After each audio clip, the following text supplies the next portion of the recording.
Hey everyone, welcome back. Are you ready to dive into one of the most perplexing mysteries in American history? I know I am. We're talking about none other than D.B. Cooper, the man who hijacked a plane back in 1971 and seemingly vanished without a trace. A case that's captivated the public imagination for over 50 years. Exactly. And today we're going to try to untangle this web of intrigue. We've got a ton of research here, witness testimonies, FBI reports, all that good stuff. It's a puzzle with a lot of pieces, but some are definitely missing. That's for sure. But that's what makes it so fascinating, right? Trying to figure out what we know for sure and what remains pure speculation. Absolutely. So let's set the scene. It's Thanksgiving Eve, 1971. A Boeing 727 takes off from Portland, Oregon, full of holiday travelers. And among them is this unassuming guy calling himself Dan Cooper. You know, what always gets me is how normal he seemed. I know, right? He was described as middle-aged, average height, wearing a business suit, sunglasses, even a tie. Not exactly your typical skyjacker image. He blended right in, ordered a bourbon and soda just like any other passenger. But then he passes a note to a flight attendant. And that's where things take a dark turn. The note said, "I have a bomb in my briefcase." Can you imagine getting that note? Talk about a Thanksgiving flight gone wrong. And his demands were surprisingly specific. $200,000 in cash, 4 parachutes, and a refueling truck waiting for him in Seattle. And the plane lands in Seattle, the passengers are let go, but Cooper keeps the crew on board while they refuel. It's like he had every detail planned out in advance. And here's the really wild part, the part that has fueled endless speculation for decades. After they take off from Seattle, somewhere over southwestern Washington state, in the dead of night, during a raging thunderstorm, no less, D.B. Cooper lowers the aft stairs and jumps out of the plane. Just vanishes into the night. And he's never been seen again. Poof, Yeah. gone. It seems impossible, right? Like something out of a movie. It really does. I mean, think about it. He jumped out of a plane in a storm, in the dark, wearing a suit and loafers. Not exactly ideal skydiving attire. Plus, the parachutes he was given weren't even steerable, the military surplus kind.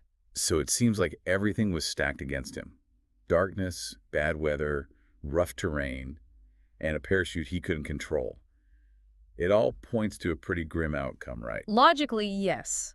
But there's one crucial piece of evidence, or rather, the lack of it, that throws a wrench into everything. You're talking about the fact that they never found his body. Exactly. You'd think after all this time they'd have found something, some trace of him, his parachute, anything. But nothing. And that's what keeps this mystery alive, isn't it? The lack of a body fuels all sorts of speculation. Absolutely. Did he die on impact? Did he somehow manage to survive and disappear? It's the question that everyone wants an answer to. And then there's the ransom money. Years later, a young boy finds a portion of it buried near the Columbia River. What do we make of that? That discovery really throws another twist into the tale. How did money end up there? Was it washed downstream from Cooper's landing site? Did he stash it there? So many questions. It's the only tangible evidence linked to the case, and yet it only deepens the mystery. Okay, so we've got this daring escape, seemingly impossible odds, and the mystery of the missing body and that ransom money. What are we supposed to believe? That's the million-dollar question, and it's one that has led to countless theories over the years. And that's exactly what we'll be digging into next. The theories. Stay tuned. Welcome back, everyone. All right, so we've laid out the basic facts of the D.B. Cooper case, but now it's time to really get into the heart of the matter. What happened to him after he jumped out of that plane? That's the question that has haunted investigators and armchair detectives for decades. And there's no shortage of theories, right? Oh, absolutely. The D.B. Cooper case is a breeding ground for speculation. Everyone seems to have their own idea about what happened. So let's start with the theory that seems most likely, at least on the surface. The idea that Cooper simply didn't survive the jump. Right. The Cooper died in the jump theory. And when you look at the conditions, it does seem like the most logical explanation. A stormy night, rugged terrain, a parachute that wasn't steerable. And he was wearing a business suit. Not exactly what you'd want to be wearing when you're jumping out of a plane. Exactly. So from a purely practical standpoint, the odds were definitely stacked against him. But there's one big problem with this theory, right? You're talking about the missing body. Yeah, exactly. If he died in the jump, where are the remains? That's the million-dollar question. You'd think that after all these years, search teams would have found something. You would. But so far, nothing. No body, no parachute, no sign of Cooper. And that's what keeps the debate alive. Some people argue that the dense forest and rough terrain could easily conceal a body, especially after so much time has passed. And then there's the fact that wildlife could have scattered any remains, making them even harder to find. Right, and weather erosion would have played a role as well. But the lack of a body just leaves so much room for doubt, doesn't it? It does, and it opens the door to other theories, like the idea that Cooper somehow survived and escaped. That's the theory that really captures the imagination, doesn't it? It's definitely the more Hollywood version of events. The idea that Cooper, against all odds, managed to land safely, evade capture, and disappear into thin air. So how could he have pulled it off? Well, proponents of this theory point to a few possibilities. First, they argue that Cooper might have been more skilled than we think. Maybe he had prior skydiving experience or some kind of military training that prepared him for the jump. So he wasn't just some random guy who decided to hijack a plane on a whim. Right, he might have been someone with a plan, someone who knew exactly what he was doing. Okay, so let's say he did survive the jump. What about the ransom money? Wouldn't he have needed that to start his new life? That's a good question, and there are a couple of ways to look at it. Maybe he did use some of the money, but he was careful not to leave any trace. Or, and this is where things get really interesting, maybe he never intended to spend the ransom money at all. What do you mean? Well, some people believe that the hijacking wasn't about the money at all. It was about something else entirely. Okay, I'm intrigued. Tell me more. There are theories that suggest Cooper might have had a personal vendetta against the airline or maybe even the government. Or perhaps he was trying to make a statement to expose some kind of corruption or injustice. So the hijacking was a way to draw attention to something bigger. Exactly. In that scenario, the money was just a distraction, a way to keep the authorities focused on the wrong thing while he achieved his true goal. Wow, that's a pretty wild theory. But it does explain why he was so willing to risk his life. If he wasn't motivated by money, then what did he have to lose? Right. And it also explains why he went to such great lengths to cover his tracks. He wasn't just trying to escape, he was trying to send a message. So we've got the Cooper died in the jump theory and the Cooper survived and escaped theory. But there's one more theory we need to discuss, right? Oh, you mean the theory that Cooper had help? The insider theory? Exactly. The idea that he wasn't working alone, that maybe someone on the inside helped him pull it off. That's a theory that has been around for almost as long as the case itself. And it's not hard to see why people find it so appealing. It would explain how Cooper was able to plan such a complex heist and vanish so completely. Someone with inside knowledge of the airline, flight schedules, security protocols, that would give him a huge advantage. Absolutely. And there have been a few suspects over the years, people with connections to the airline industry who seem to fit the profile. But despite a lot of investigation, there's never been any solid evidence to link any of them to the crime. True.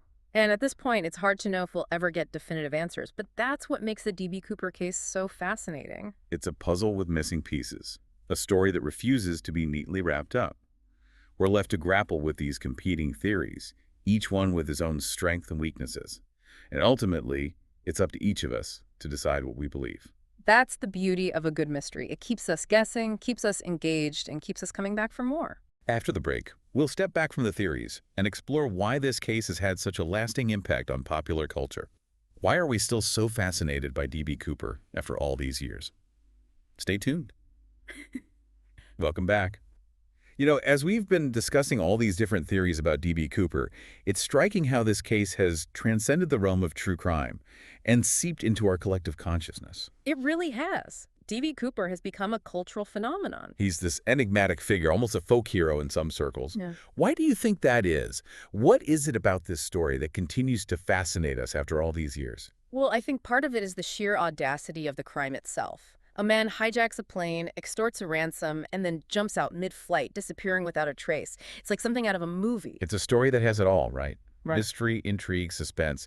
And the fact that it remains unsolved only adds to the allure. Exactly. It's like a puzzle that we can't quite solve, a story with a missing ending. And that leaves room for our imaginations to run wild. And there's something about the timing of the hijacking that I think adds to the mystique. This was 1971, a time of social and political upheaval. The Vietnam War was raging, there was a lot of distrust in the government, a sense that the system was broken. And D.B. Cooper, in a way, became a symbol of that anti-establishment sentiment.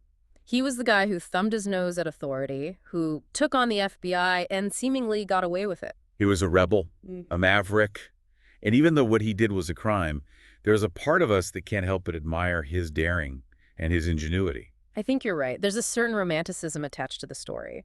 And the fact that we don't know his real identity only adds to the mystique. He could have been anyone, living a double life, waiting for the right moment to execute his plan. It's like he was a ghost, appearing out of nowhere and then vanishing just as quickly. And that's what makes it so difficult to let go of this story. We want to know who he was, what motivated him, and what ultimately happened to him. We want to fill in the gaps, to find the missing pieces of the puzzle. And until we do, the legend of D.B. Cooper will live on. And perhaps that's the point. Some mysteries are meant to remain unsolved. They challenge us to think critically, to question our assumptions, and to embrace the unknown. Well said. The D.B. Cooper case is a reminder that even in an age of information overload and technological advancements, there are still things in this world that we can't explain, stories that defy easy answers. And maybe that's a good thing. A little bit of mystery keeps life interesting. Absolutely. The search for truth can be just as rewarding as the truth itself. So as we wrap up this deep dive into the enduring enigma of D.B. Cooper, we leave you with this. What do you believe happened? Did he survive that daring jump? Is he out there somewhere living a quiet life under a new identity? Or did he meet a tragic end in the wilderness? The answer, my friends, is out there, somewhere. Thanks for joining us.